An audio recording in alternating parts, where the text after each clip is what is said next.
Yung minsan nagigilty ka pagka gumagastos ka para sa sarili mo. Yung kumakain ka ng masarap, ano naman sila? Yung may bibiliin ka, hindi na lang, para sa kanila na lang to. Ikaw na nga ang breadwinner ng pamilya. Kapatid, nararamdaman mo na ba na ikaw na ang aasahan ng pamilya pagdating sa pera? Napapansin mo na ba unting-unti na ikaw na ang sumasalo ng gastusin? Naku, mga ka-friendship, baka ikaw na susunod na breadwinner ng pamilya. Kung gusto malaman kung ikaw na ba talaga, tune in, don't tune out. Videos that will make you wealthy and debt-free. Hi there, this is Shinkitan, your pambansang wealth coach. Sa video na ito, nako, let's get right into it. Pag-usapan na po natin ang 6 signs kung ikaw na talaga ang magiging breadwinner ng pamilya at paano mo harapin to. Okay, malaman-laman to kaya nga ingat-ingat lang po. Kapit lang po. Sign number 1, ikaw na ang may pinakamalaking kita sa pamilya. Medyo malaki-laki na income mo, malaki ang chance na ikaw na ang magiging breadwinner. Mas malaki na kinikita mo kaysa sa mga magulang mo, sa kapatid mo. Ikaw na may stable na income, trabaho, negosyo, or lumalapit na yung pamilya mo at mga kamag-anak mo sa iyo kung meron silang kailangan babayarin. Ay nako, kung ikaw na nagiging takbuhan, ATM, nako, kailangan mo na itong paghandaan maayos. Bakit? Kasi the more you make, the more relatives you have. Believe me. Sign number 1 na po yan, Kinakabhan ka na ba? Number 2, unti-unti ka na rin sumasagot sa gastusin ng pamilya. Dating hindi hinihingi sa iyo, ngayon hinihingi na. Like bills ng kuryente, tubig, renta. Ikaw yung bumibili na ng grocery. Nagbibigay na rin ng allowance sa kapatid mo. Minsan, ikaw na rin gumagastos ng gamot o check-up ng magulang. Am I just describing your situation? Type relate in the comment section. Alam mo, kapag dahan-dahan na ikaw na yung sumasalo, ako, malamang, ikaw na nga next. Sign number 3, ikaw na next breadwinner, yung umaasa na sa'yo ang buong pamilya. Bagabay, kung may problemang pinansyal, ikaw agad na iisip. Ito na. Hindi na sila naghahanap ng ibang solusyon. Ikaw na agad nilalapitan. Minsan, hindi na tinatangkang nga gumawa ng paraan. Gumagawa na lang sila ng dahilan. Parati sinasabi, ikaw nga nakakaluwag dapat tumulong ka. Wow, may utang na loob ka pa. Tuwing may emergency, ikaw na lang takbuhan. Kapag ganito ng sitwasyon, dapat mong siguraduhin na kaya mong suportahan ang pamilya at di ka talaga nauubusan.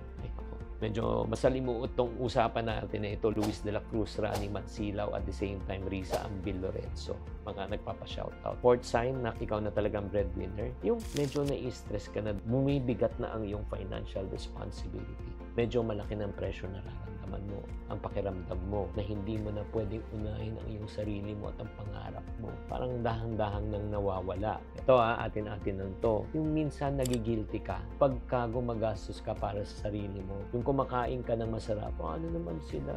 Yung may bibiliin ka, hindi na lang, para sa kanila na lang to. Yung na-stress ka, kung paano mo na rin pagkasyahin ang kinikita mo. Kapag nararamdaman mo na to, kapatid, di ka nag-iisa. Ay nako, kaya napakalaga na magplano ka ng maayos para hindi ka mapagod at hindi ka ma-burn out. Sino po sa inyo ang nakaka-relate ulit? Type relate. 5th sign na ikaw na talaga ang inaasahan at breadwinner. Wala ka pang financial planning bilang isang breadwinner. Yung kapag biglaan ba, wala ka pang malinaw na plano, di ba? Hindi mo alam kung paano pagkakasyahin mo na income mo, wala ka pang savings, wala ka pang emergency fund, bigla na lang bumagsak ang responsibilidad sa iyo. Alam mo, kapag ganito ang sitwasyon mo, kailangan mo na talaga ng tulong. Why? Because you can never give what you do not have. Agree? And last sign, 6th sign na ikaw na talaga ang breadwinner. Ikaw na mismo, gusto mo nang tumulong sa pamilya mo, pero gusto mo ring umasenso. Di ba? Yung parang you're torn between the two. Ako ba muna o sila muna? Ako muna o sila ba muna? Yung parang gusto mo nang suporta ang pamilya mo, pero alam mo, kulang ang ipon mo, kulang ang pera mo. Gusto mong habang buhay na tumulong sa kanila, pero hindi mo rin matulungan sarili mo. Yung naghahanap ka ng paraan na palakihin mo yung income mo, pero kapos pa rin kasi maraming umaasa. Kapatid, kapag naintindihan mo tong usapan na ito at saka medyo alam kong sensitive to, mas mapaghaandaan mo at magagampanan mo ang bagong mong role bilang isang breadwinner. Pero, pag pinabayaan mo lang to, you just allowed yung nature to take its course, mada-challenge ka. So, in this episode, if I just describe your situation, nakaka-4 o 6 ka, nako, malamang, ikaw na nga. Ikaw na nga ang breadwinner ng pamilya.